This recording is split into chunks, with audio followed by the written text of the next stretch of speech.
Well, it is a Friday full of news. Let's get into it.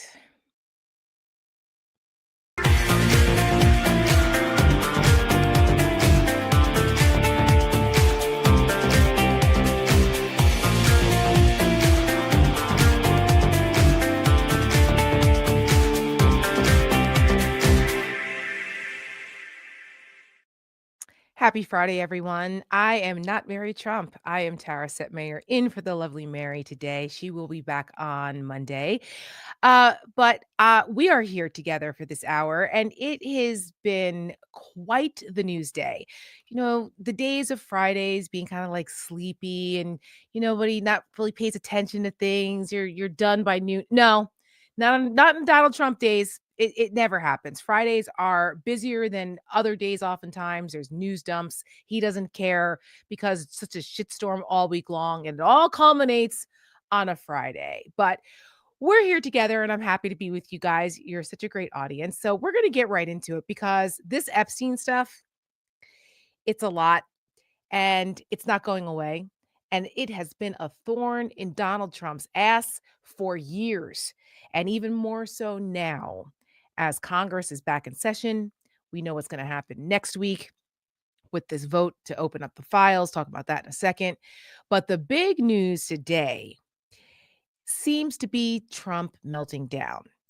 I don't know if you guys saw it this morning, but he was doing little fingers on the Truth Social, going on about what a hoax it is and this and that and the Democrats. Listen, Donald Trump is spiraling because this email dump this week has been really damning for him. He's changed his story multiple times. The Department of Justice is running cover, so is the FBI. But these contemporaneous emails, they don't lie. They're not making it up. 2011, 2015, these conversations back and forth between Epstein and Ghislaine Maxwell and Epstein and others, they didn't know at the time that 10 years later, 15 years later, that we'd be in the middle of all of this again. So that's pretty strong evidence of some things that just don't make sense in Donald Trump's timeline of events. Because I question whether the Department of Justice and Trump and all of his minions think that the American people are stupid. How stupid do they think we all are? Apparently, quite. Because the bullshit lines that they keep trying to feed people is just hard to believe. Truly. Like who behaves the way Donald Trump behaves when they're innocent, when there's nothing to hide? No one. Absolutely no one. Now, we can thank the intrepid work of the Democrats on the House Oversight Committee for this treasure trove of emails that have been released this week. And chef's kiss to the timing, because earlier this week, I know a lot of us, myself included, were very pissed off at the Democrats in the Senate and the Democratic leadership for caving on the shutdown, especially after the glorious week last week and the election results. Everybody was riding high. We felt good about stuff. And then they go and do that. Well, that was short lived because boom, they dropped this trove of the Epstein emails, and look at where the momentum has gone. Now, we're still mad at Chuck Schumer and the 8 Democratic senators, for what they did. But we're going to put that over here for right now, because the issue at hand with the Epstein emails is a pretty big deal, or a BFD in the words of our beloved Joe Biden. It's a BFD. Now, despite the fact that we got all of these emails and we have this trove, and then of course the Republicans try to dump 20,000 more documents to try to dilute things. But you know what? Even Republicans are getting a little tired of trying to run cover for Trump and the DOJ. He's not making it easy for them. He's not. His behavior is not making defending what he's doing easy. So Mike Johnson, the little Keebler elf over there in the Capitol, is doing his bidding, and he's decided now He's got to fast track this discharge petition because he had to bring the Congress back in session because now the government's open again. So he had to bring him back in to vote on all of that. And he had to swear in Grijalva. Now she was the final vote to put this discharge petition over. And next week, they're going to vote. Now, some people think that this is DOA, dead on arrival in the Senate. I'm not so sure about that because the mountain of information is snowballing.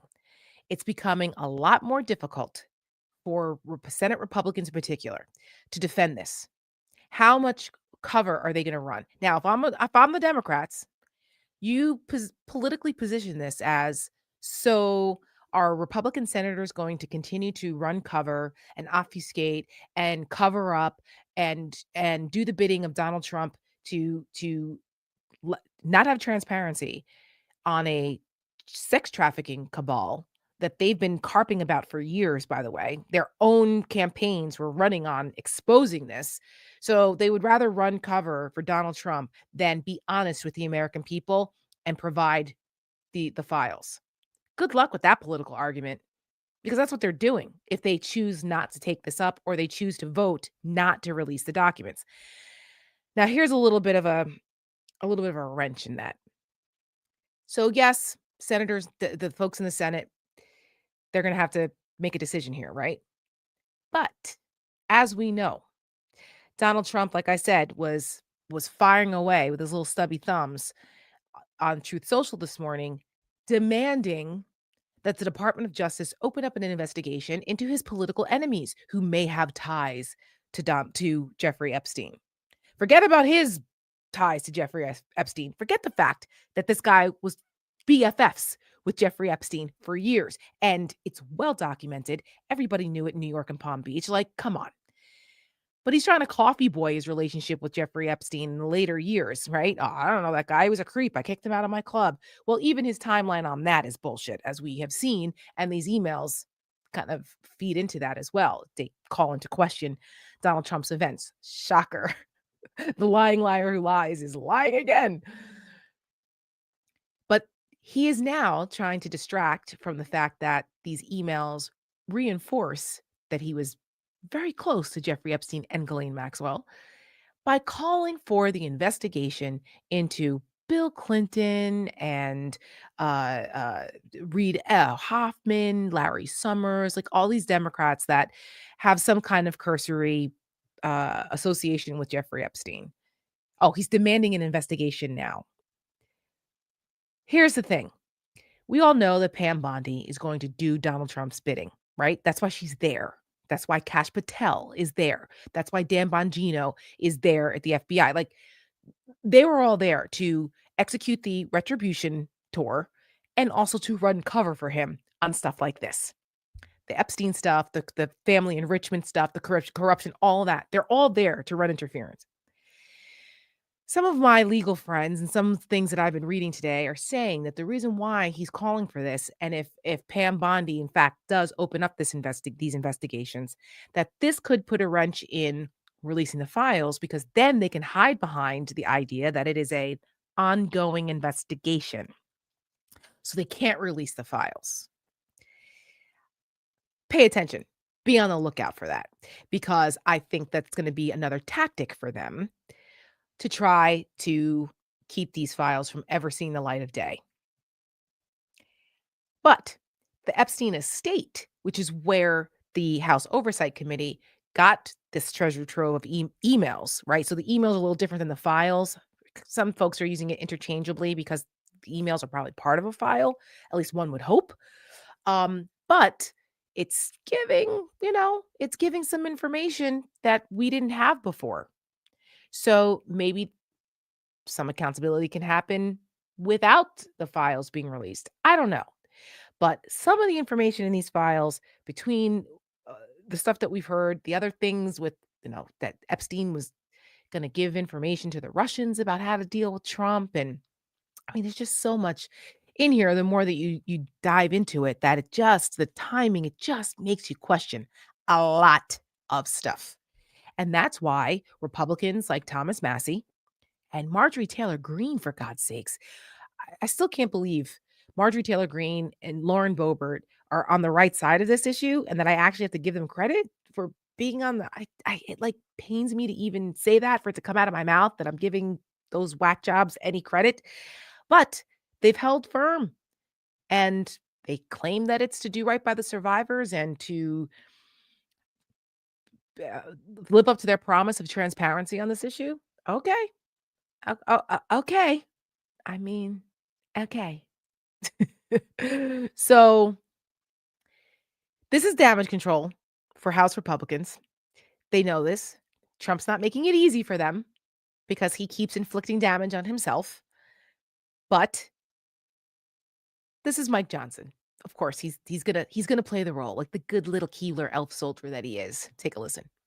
If they were really about transparency and honesty and they had this great urgency about it, they would have voted to let that be done. It has never been about that. It's been about politics. They're trying to attack the president. They're trying to manufacture some sort of hoax that he had something to do with Epstein, and it is absurd. This has been going on way too long. Blah blah blah blah blah blah blah blah blah. Okay.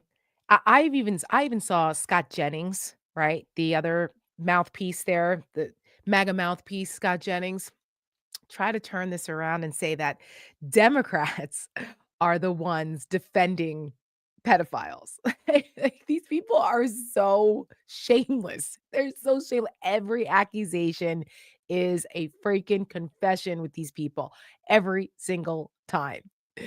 Now, look, I know that Marjorie Taylor Greene and Lauren Boebert and and even Thomas Massey, right? They listen. I'm not nobody. They're not getting the Congressional Medal of Freedom here. All right, but if they're going, we'll use them for what we need them for, and if that means they're going to stick to this and be on the right side of it, so be it.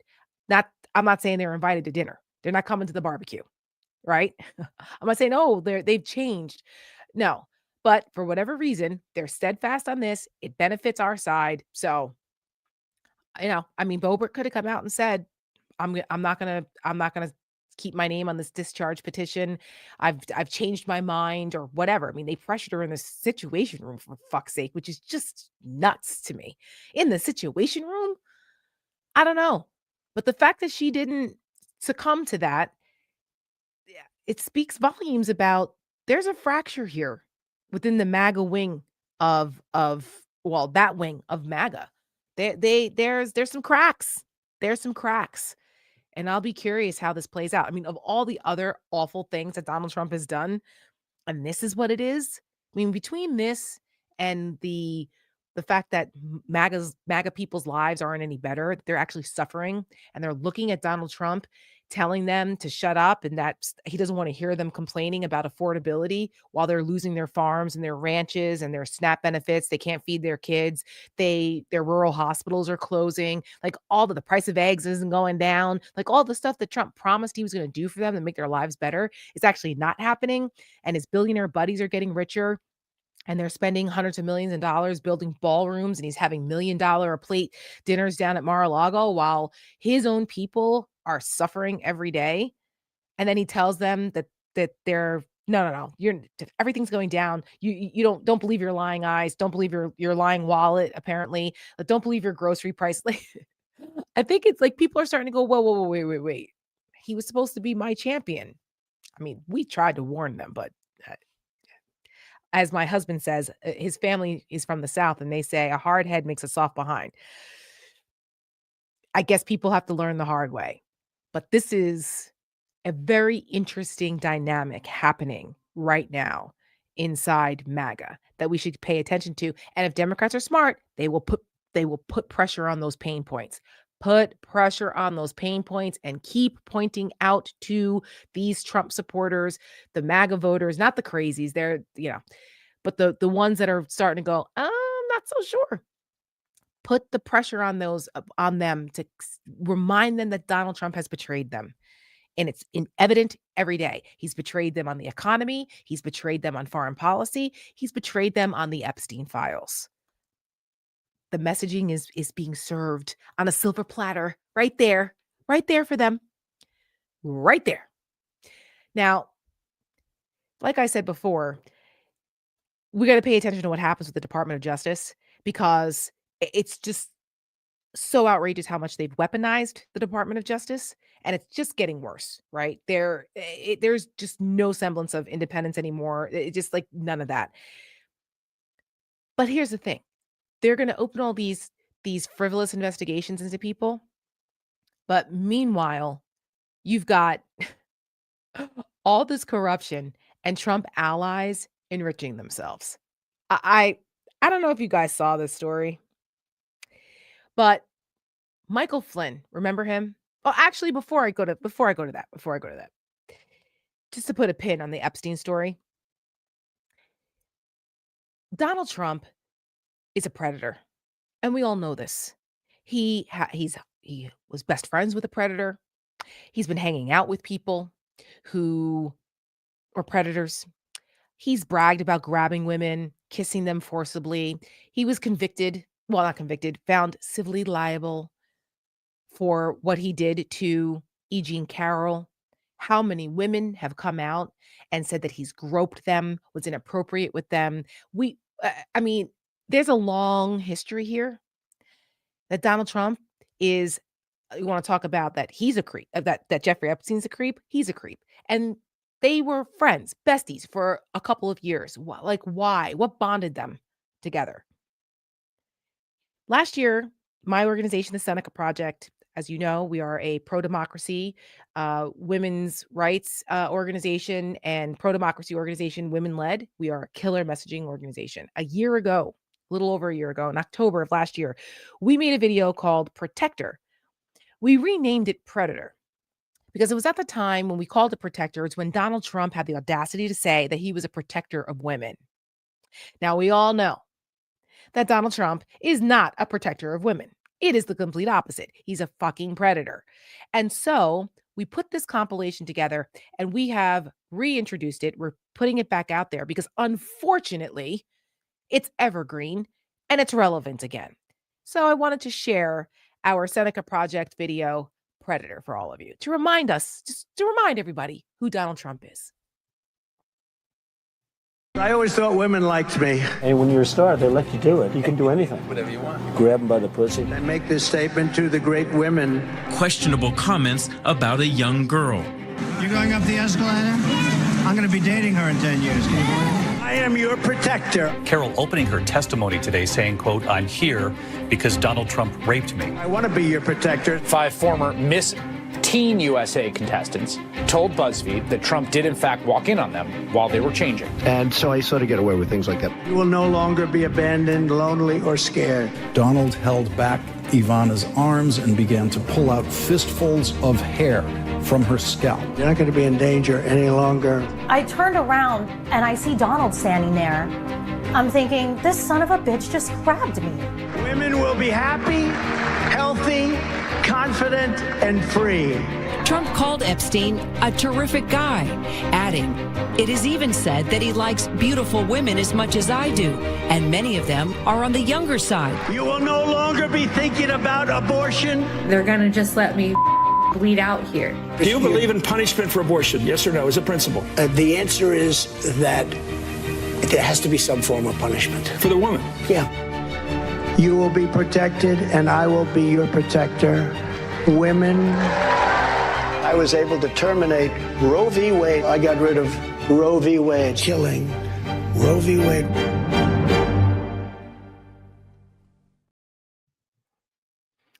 I just wish that more Americans would have believed him and believed us and believed survivors and believed women and just believed his actions and what he said. And it should have mattered. It should have mattered. Character should matter. Decency should matter. But here we are, folks. Here we are. Now, speaking of character and decency, the DOJ is allowing so much corruption that if one, like a fraction of the level of corruption that has happened in this administration happened anywhere else, it would be impeachable. I mean, we could say this about something that happens virtually every day with these people, but here's more. So we all know about Trump and the fam and his crypto business and his family's crypto business and how they're enriching themselves all over the world, getting into bed with all kinds of dictator countries and making deals with Middle Eastern sovereign wealth funds and all this bullshit, and how they dismantled pretty much the cryptocurrency fraud unit inside the DOJ. Like this is some of the first things that they did in the first couple months to set this all up. And Trump and his billionaire buddies, they're not the only ones enriching themselves. They're looking at the federal government and our taxpayer dollars as their own personal slush funds. Bottom line, Donald Trump thinks that the Treasury is his bank account.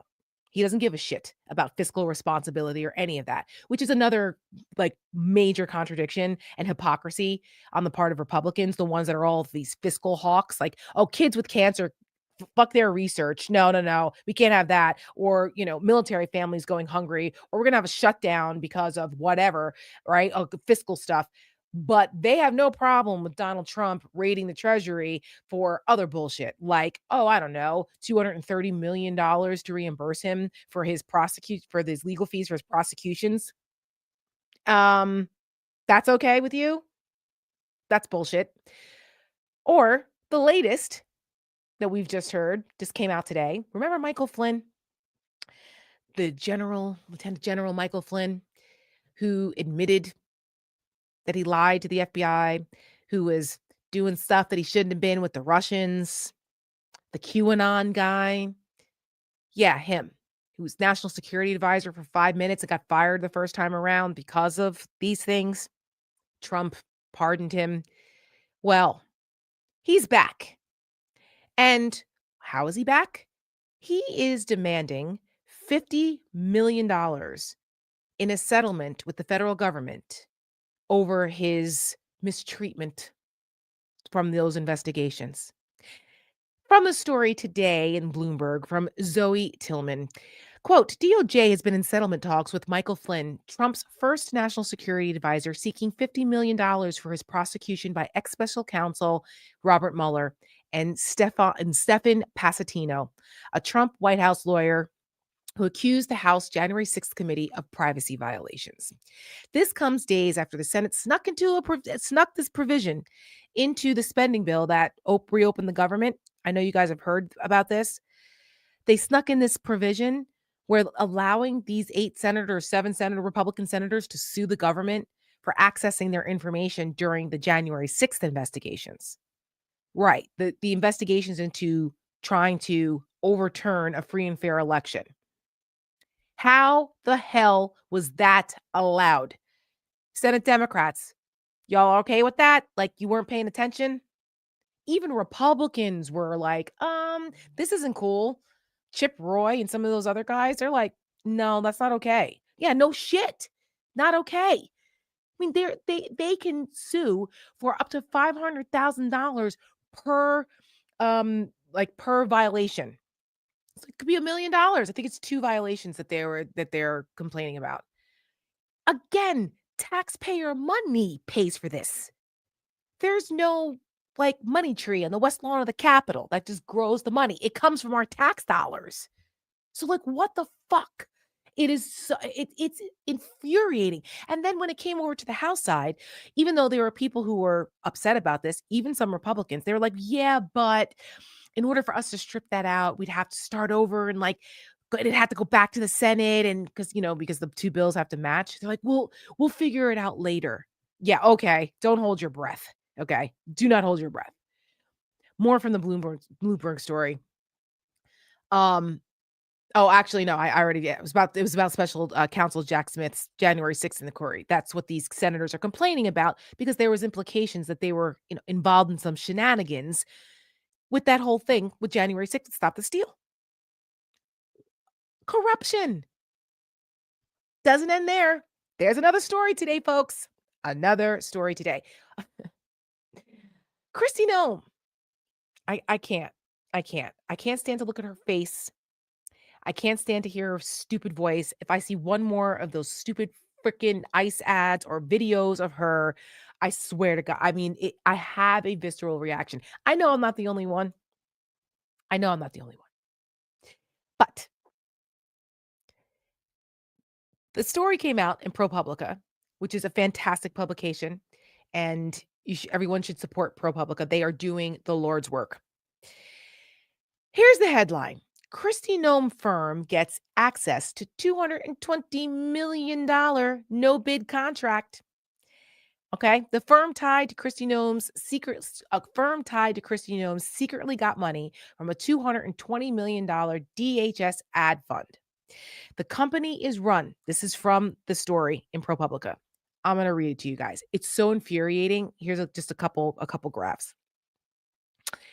The company is run by the husband of Nome's chief DHS spokesperson and has personal business ties to Nome and her aides. DHS invoked the quote emergency at the border to skirt this border emergency to skirt competitive bidding rules for the taxpayer-funded campaign. So just so folks understand, every cabinet office has like a public affairs kind of pool of money to help promote what they're doing.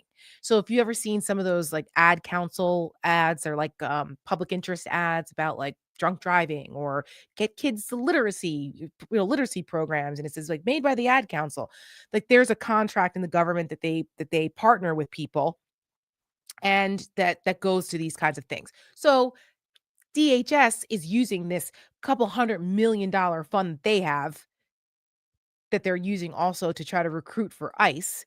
They're using this to do these stupid, like movie produced promo videos that you see Chrissy Noman with her on the fucking horse in the woods and shit, or ICE deciding to raid an apartment building at midnight, making it look like it's some kind of like Jerry Bruckheimer movie. Like it is disgusting what they're doing with this money. Well, we find out it's even more nefarious than that, that of course the ad firm that's putting all this stuff together, they've got ties to her and her husband and her aides.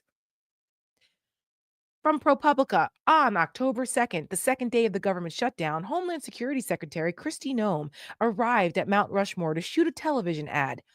Sitting on horseback in chaps and a cowboy hat, God, Noem addressed the camera with a stern message for immigrants. Break our laws, we'll punish you. Noem has hailed more than $200 million taxpayer-funded ad campaign as a crucial tool to stem illegal immigration. Her agency invoked the national emergency at the border as it awarded contracts for the campaign, bypassing the normal competitive bidding process designed to prevent waste and corruption. What do I say, folks? Everything these people accuse others of doing, they're doing. The Department of Homeland Security has kept at least one beneficiary of the 9-figure ad deal a secret, records and interviews show. A Republican consulting firm with long-standing personal and business ties to Noem and her senior aides at DHS. The company running the Mount Rushmore shoot, called the Strategy Group, does not appear on public documents about the contract.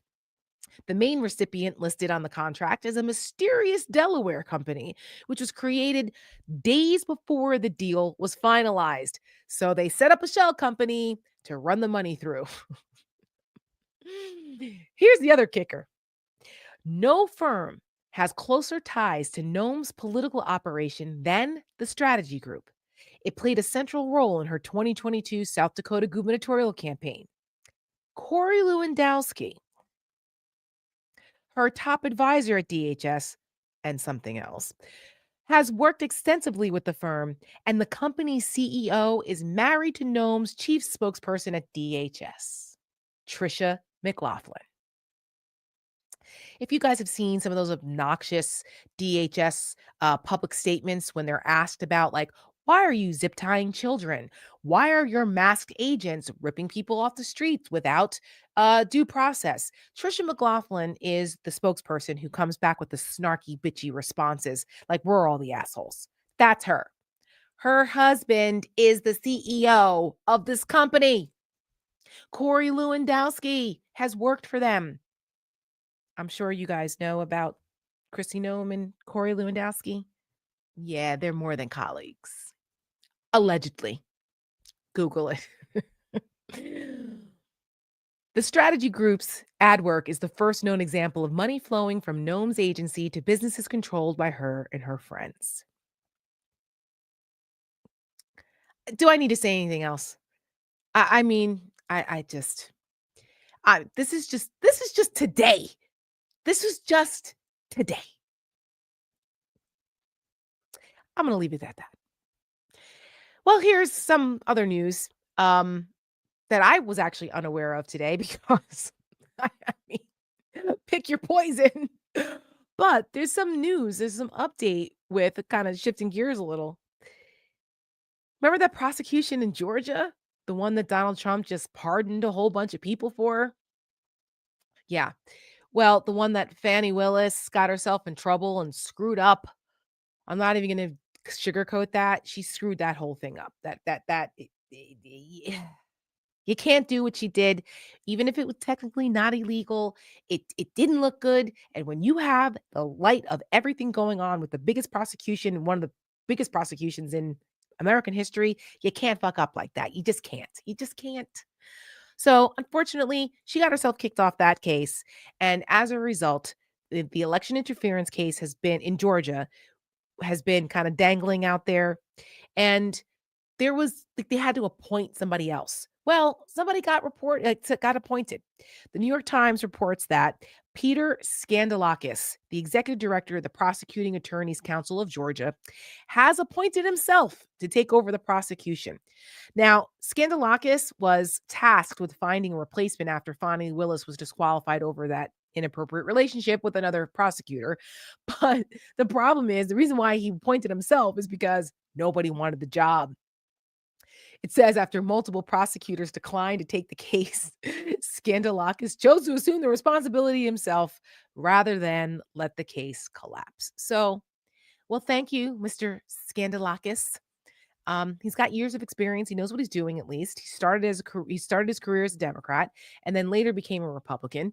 But the case is still out there. Now, I have to be honest here. I don't really know um, how far this is going to go because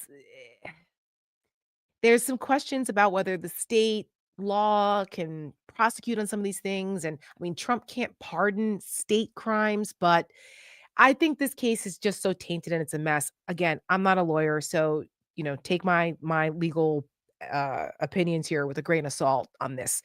But I just wouldn't hold up too much hope that anything is going to come of the case in Georgia. If it does, wonderful. We'll take it as a bonus. But given the state of affairs, I just don't see how what happened in Georgia moves forward in any meaningful way at this point. I don't know. It's too bad because they're all guilty as hell. I mean, that's the find me the 11,000 votes situation. I mean, he's on tape for God's sakes.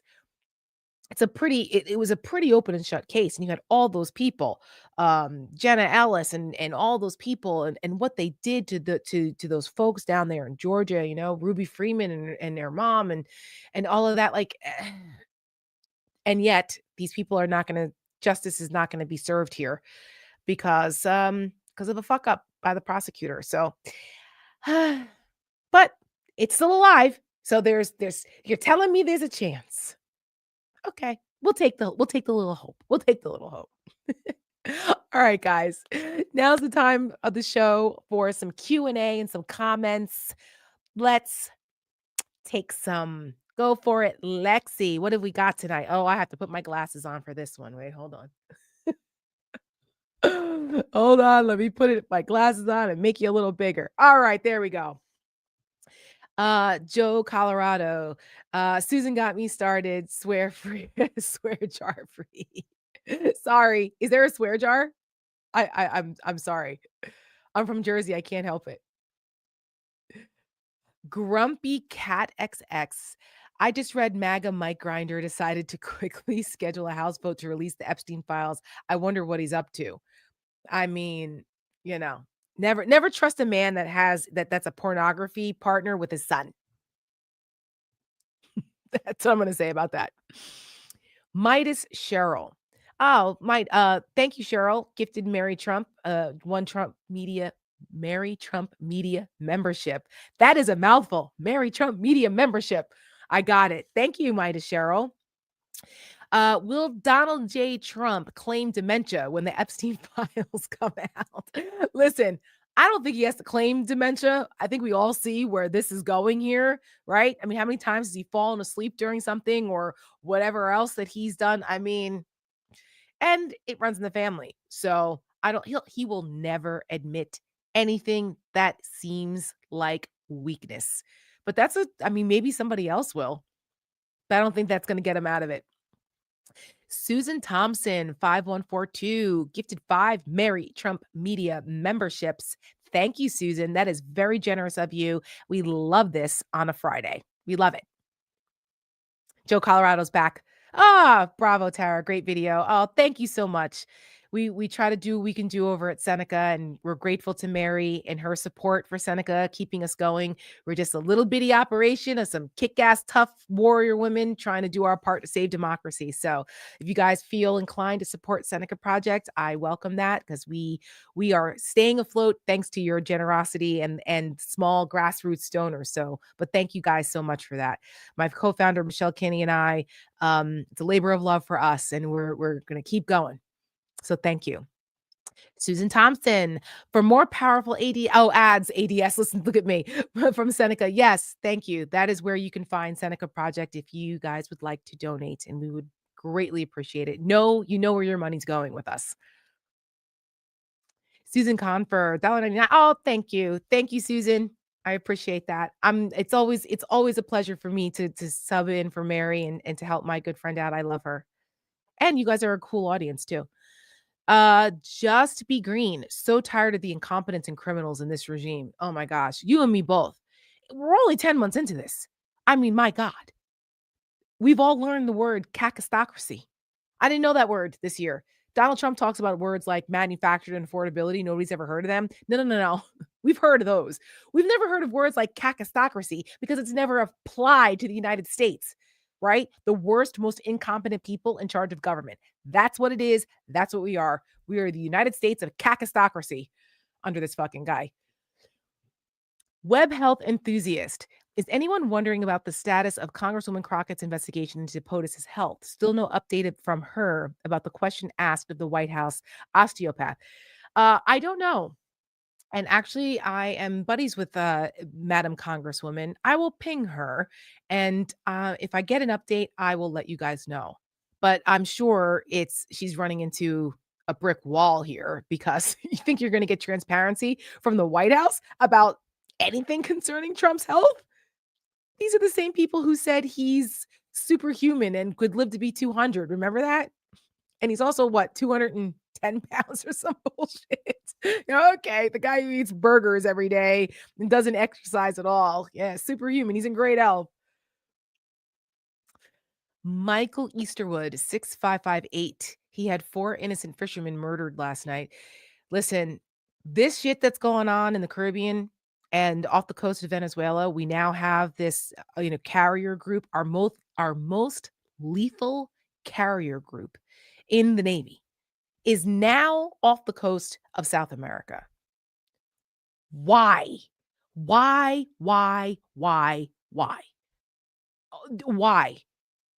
All to distract from what's going on. Where are the America First people? I'm sorry, where are they? Because Donald Trump is now wasting our taxpayer money, wasting our Navy's time, making us less safe because there is no reason for this carrier group to be off the coast of Venezuela. Oh, because it's the war on drugs? Come on. That's what we have the Coast Guard for. That's what we have drug interdiction programs for. We have international cooperation in this. There's other ways to prosecute the war on drugs here, not this. You think our enemies are looking at this going, oh, they're sending all their nuclear sub. There's a nuclear sub off this coast of South America. What the? It's absurd.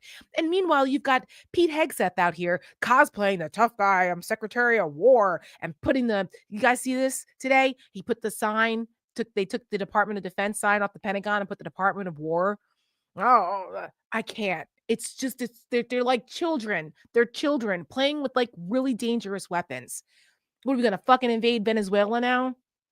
It's absurd. All to distract. Karen Robson.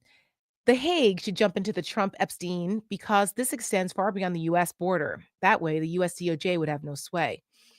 Well, you are correct, Karen, that this does extend beyond the United States. This was an international cabal. However, I don't know that The Hague has any enforcement to get files and subpoena things in the United States. Maybe things if they have stuff internationally, but they won't be able to access anything or enforce anything in the United States, unfortunately. And I don't think the United States recognizes the International Criminal Court either. Wendy Bartels, 2619. Tara is the best for telling us about what's going on, about everything happening. Missed the start. Did she say anything about all the special money for SNAP is gone? Hope that's not true. Oh, well, first of all, Wendy, thank you. That's very kind of you. Um, I am not omnipotent. My mom jokes and says that I have a library brain. But I did not talk about that this time. And I have to say that I did see that there is some issue with where the SNAP extra money is. But I don't know that it's true. And admittedly, I'm not completely read in on where they think that money went. But that would be quite the scandal if that's the case. My understanding was that it was the emergency money, that they're not sure where that went because there is some discretion on what to do with that. Now, the other money that was appropriated through Congress, they can't fuck around with that. At least, well, I mean, they don't rules. What are these rules that people speak of? But so I'm not quite sure. I hope so. I hope not. Because you're talking 42 million people who rely on that, including children and military families. People forget this. I emphasize that because the faces of SNAP and of food stamps and welfare, what people think, they think it's inner city Black folks. And it's not.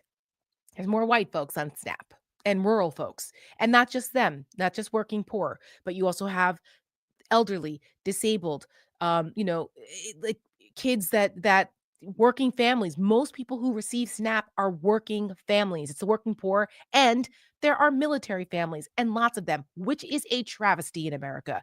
No military family should be hungry and need food assistance. But that's a whole nother conversation for another day. Okay, we'll take one more. Al Jari 4362. Donald Trump has added 8 trillion to the national debt during his first term. Yes, he did. It was the largest increase, I believe, from any president. Part of that was the COVID stuff, but it doesn't matter because he was doing all these giveaways and subsidizing the farmers for his bullshit in the first term, and he's going to do that again.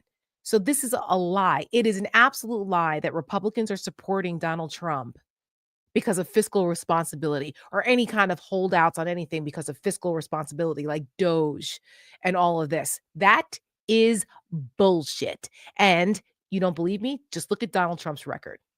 And people should continue to ask Republicans how they justify it. I'd love to hear them lie their asses off about it.